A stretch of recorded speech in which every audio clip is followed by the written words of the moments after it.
தங்க நகை வாங்குறதுக்கு முன்னாடி இந்த 3 விஷயத்த தெரிஞ்சுக்கங்க. இல்லைன்னா ரொம்ப நீங்க லாஸ் ஆவீங்க. யார் தங்கம் வாங்க போனாலும் என்னைய அழைச்சிட்டு போயிருவாங்க. ஏன்னா ரொம்ப பேரம் பேசி விலையை குறைச்சு கொடுத்துருவேன்.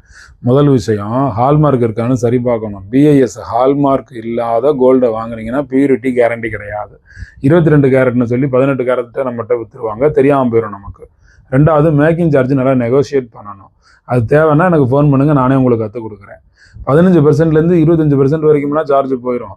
ரீசேல் வேல்யூ இதுக்கு நமக்கு அந்த பணம் திரும்ப ஒரு ரிட்டர்ன் வருமா வராது. அதனால மேக்கிங் சார்ஜ் குறைச்சிருக்கிற கடையை கண்டுபிடிக்கணும். எந்த நகை எடுத்தாலும் 3% செய்குலி சேதாரத்தில் வாங்கினோம்னா என்கிட்ட யோசனை கேளுங்க, கால் பண்ணுங்க, நான் உங்களுக்கு சொல்கிறேன். நான் சொல்கிற கடையில போய் நீங்கள் வாங்கிக்கலாம். நல்லா உங்களுக்கு பணம் மிச்சமாகும். 3வது ரீசேல் வேல்யூ எப்படி இருக்குன்னு செக் பண்ணணும். கல் வச்ச நகை வாங்கினீங்கன்னா கல்லுக்கு எவ்வளோ விலை போகும், எவ்வளோ எனாமல் கோட்டிங் இருந்துச்சுன்னா அதுக்கு எவ்வளோ போகும், விலை குறைய வாய்ப்பு இருக்குது. அதையும் நீங்கள் கொஞ்சம் தெரிஞ்சுக்கிறணும். டிசைன் பார்த்து எமோஷ்னலாக நகையை வாங்கிடாதீங்க. கொஞ்சம் ஸ்மார்ட்டாகவும் நகை வாங்குங்க.